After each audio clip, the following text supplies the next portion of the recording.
Good day, welcome to Our News, a televised publication of government information from the Collectivité de Saint-Martin. Chers téléspectateurs, bonsoir et bienvenue dans cette édition d'Our News.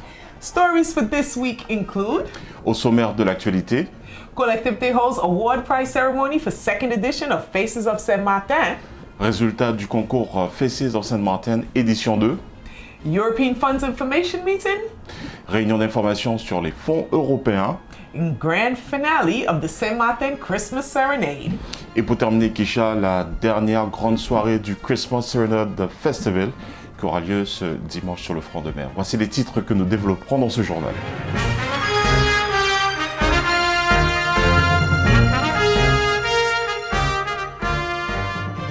By now, you have probably noticed the giant-sized photos of locals plastered around your neighborhood on numerous buildings. Well, an award prize ceremony for the second phases of Saint-Martin was held on Saturday afternoon in the Park of the Collectivité with the 8 participating photographers. The exhibition follows the first edition of Faces of Saint-Martin that was very well received back in June 2017. It was based on the street art project called Inside Out, made famous by the French artist J.R.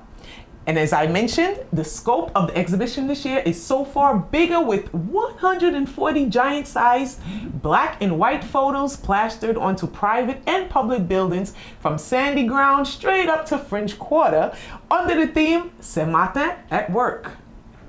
The 8 photographers, Valerie Vincent, Nathalie Borin, Steph Desil, Laurie Lee Peterson, Jean-Robert Cajus, Matteo Alexandre, Christian Mansana, and Guillaume Calio were selected out of 15 photographers selected by the committee. The judging was based on, of course, the theme, staging, visual impact, originality, and quality. Cash prizes were awarded at the ceremony. Third place prize received €250, second place prize received €350, and first place prize received €500. That's it. Et oui, Kisha, 145 clichés exposés par la collectivité pour mettre en valeur les métiers et les citoyens de l'île. 8 photographes ont participé au projet: Valérie Vincent, Nathalie Borin, Steph Desil, Lauralie Peterson, Jean-Robert Cajuste, Mathieu Alexandre, Christian Mansana, Guillaume Coelho. Les prix ont été décernés par un jury composé de Madame Sylvestre, élue en charge de la culture, Madame Carole Tondu, chef de projet, Alain Mozon, Alain Jouet et Claudio Arnel, photographe, et selon des critères précis tels que le respect du sujet, la mise en scène, le cadrage ou l'originalité. Les clichés sont visibles sur tout le territoire. La collectivité félicite tous les artistes et remercie les modèles choisis par les photographes qui ont bien voulu se prêter au jeu et mettre en valeur leur métier. Félicitations au service culture de la collectivité, Madame la conseillère territoriale Yolande Sylvestre et la chef du projet Carole Tondu, qui s'est inspirée du travail du photographe français J.R. et a monté sa propre déclinaison avec les photographes de Saint-Martin. Premier prix décerné à Steph Desil avec 269 points, deuxième prix décerné à Laurélie Peterson et le troisième prix décerné à Nathalie Borin avec 248 points. Félicitations à ces 3 photographes. Donc moi je suis sur l'île depuis le mois d'août et donc sur les conseils d'une amie qui est là depuis pas mal de temps, elle m'a dit de m'inscrire à ce concours parce que je fais la photographie depuis pas mal d'années, et donc j'ai sauté sur l'occasion justement pour venir à la rencontre des gens de l'île, et d'autant plus que ma venue ici était consécutive au cyclone Irma. Et donc je suis venu ici pour aider mes collègues de travail. Et le sujet m'a particulièrement touché. Et donc ça m'a permis d'aller à la rencontre des gens de l'île, sur les chantiers, dans tous les corps de métier. Et c'est vraiment une aventure humaine et artistique phénoménale. Voilà. Ce soir, je tiens vraiment à remercier Carole Tondu pour sa vision et sa détermination. Parce que l'année dernière, quand nous avons inauguré la première Faces de Saint-Martin, là, elle s'est dit non, il ne faut pas lâcher. Et on fait la même chose cette année. Et c'était tout préparé avant l'ouragan Irma. Et malgré l'ouragan Irma, comme je viens de dire, elle a choisi de mettre en avant les métiers de Saint-Martin. Et là, ce soir, même avant de venir ici ce soir, déjà au cours de la semaine, nous avons vu les différentes photos à travers du territoire. Et je peux vous dire, ça me fait très, très fier de voir nos artistes, nos locaux, nos métiers tout au long du territoire. Et pour ça encore, j'ai dit merci à Carole et merci à l'ensemble de l'équipe. On Tuesday, the state and the Collectivité de Saint-Martin organized an information meeting on the European funds last week at the Chamber of Commerce, CCISM. The purpose of the meeting was to inform the people about the management of European funds in Saint-Martin and to provide technical support to potential project managers applying for European grants. There was a presentation of the main European structural investment funds and the main steps to benefit from European funds. Information stands dedicated to each European fund was at the disposal for those having questions relating to the instructions, payment, or control. Stakeholders such as the CCISM banks were also present to provide information on financial and administrative support for projects. Et Wikisha, l'État et la collectivité de Saint-Martin ont organisé une réunion d'information sur les fonds européens mardi 18 décembre 2018. Cette réunion avait pour objectif d'informer les porteurs de projets sur le fonctionnement des fonds européens à Saint-Martin et d'apporter un soutien technique dans leur démarche et de demande de subventions. Vous avez votre propre journal? Non. Alors juste d'abord, premièrement, je vais vous demander de vous présenter pour les auditeurs. Donc Jacques Plaisir, je suis chef du service coopération régionale fonds européens et politique contractuelle à la préfecture de Saint-Martin-Saint-Barthélemy.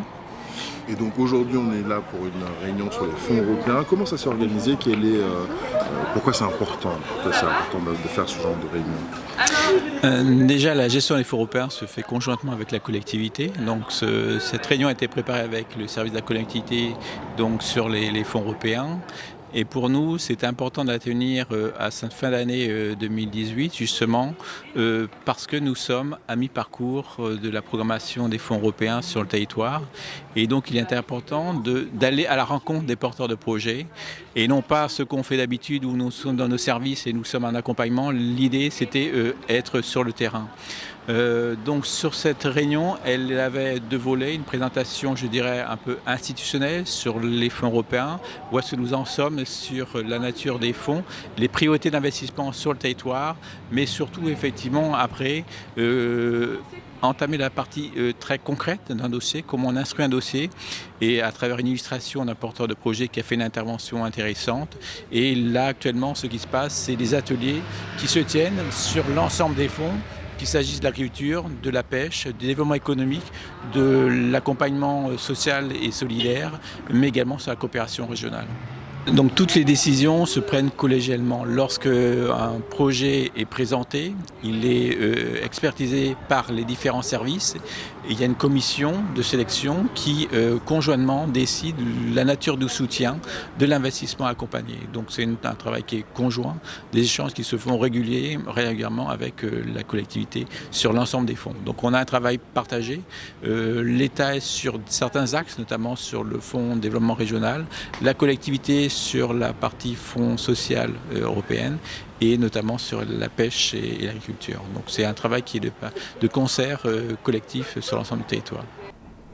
As the most heated topic of discussion at last week's Territorial Council meeting, following the decisions voted by the Board of Directors of Simsamar Tuesday, President Daniel Gibbs stated, "The Board of Directors of Simsamar decided on Tuesday, December 18, 2018, the evolution of the mode of governance of our mixed economy company by exercising trust in the general direction to the Chairman of the Board of Directors. Mr. Yawu Nyanzi has been appointed by the directors as Chairman and Chief Executive Officer. This first step opens new horizons in the general management of Simsamar. I know I can count on all the goodwill in the company to support the new CEO in his new role and work with him to build a new governance. As a majority collectivité, we will ensure that the place of Saint-Martin, Guadeloupe, Martinique, and Guyana remains at the heart of the concerns and development of Simsamar." Close quote. Le conseil d'administration de la Seine-Saint-Marc a fait le choix, ce mardi 18 décembre 2018, de l'évolution du mode de gouvernance de notre société d'économie mixte en confiant l'exercice de la direction générale au président du conseil d'administration, M. Yannou Niadzi. A ainsi été désigné par les administrateurs aux fonctions de président-directeur général. Cette première étape ouvre de nouveaux horizons dans la gestion générale de la Seine-Saint-Marc et qui compte sur toutes les bonnes volontés au sein de la société pour accompagner le nouveau PDG dans cette nouvelle fonction et travailler à ses côtés pour construire une nouvelle gouvernance. En tant que collectivité majoritaire, nous veillerons à ce que la place de Saint-Martin, de la Guadeloupe, de la Martinique et de la Guyane reste au cœur des préoccupations et du développement de la Seine-Saint-Marc. Don't forget, this Sunday, the grand finale of the St. Martin Serenade Festival will take place in Marigot on the waterfront. Bring the kids. There will be activities with the man of the hour, Santa himself. The prizes will also be awarded for the tart, pudding, and punch competition that was held at the opening of the St. Martin Serenade Festival. Come out with the entire family from 12 noon until 11 p.m. this Sunday. And while on the topic, the collectivity will be hosting its annual peace concert on January 1st on the waterfront in Marigot. There will be musical entertainment and fireworks.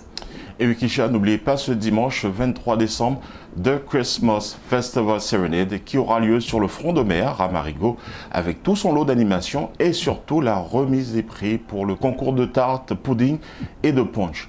La collectivité vous invite à venir célébrer Noël avec vos enfants. Rendez-vous de midi à 23h. That's right. That's right. Yes. Jusqu'à 23h ce dimanche 23 décembre sur le front de mer. Également, la collectivité organisera son concert annuel pour la paix le 1er janvier sur le front de mer de Marigot. Animation musicale et des feux d'artifice seront au rendez-vous, Kisha. Donc venez nombreux célébrer ce premier jour de l'année 2019 avec la collectivité. Before we leave you tonight, we must say congratulations to our Miss Saint Martin St. Bart's, Alison George. She was representing the Northern Islands last week at the 2019 Miss France pageant. And although she did not walk away with the crown, she made St. Martin proud. Et oui, Kisha, félicitations à notre Miss Saint-Martin Saint-Barth, Alison George, qui a représenté les îles du Nord au concours Miss France 2019 et qui a su mettre en valeur nos îles. Notre Miss a rayonné par sa beauté, son élégance et sa répartie. Félicitations. Also, last but not least, we have to wish our colleague a happy belated birthday. Thought we forgot. He snuck it there, kept it quiet. But we want to say happy birthday to you and happy belated birthday, sorry, and wish you all the best. Merci.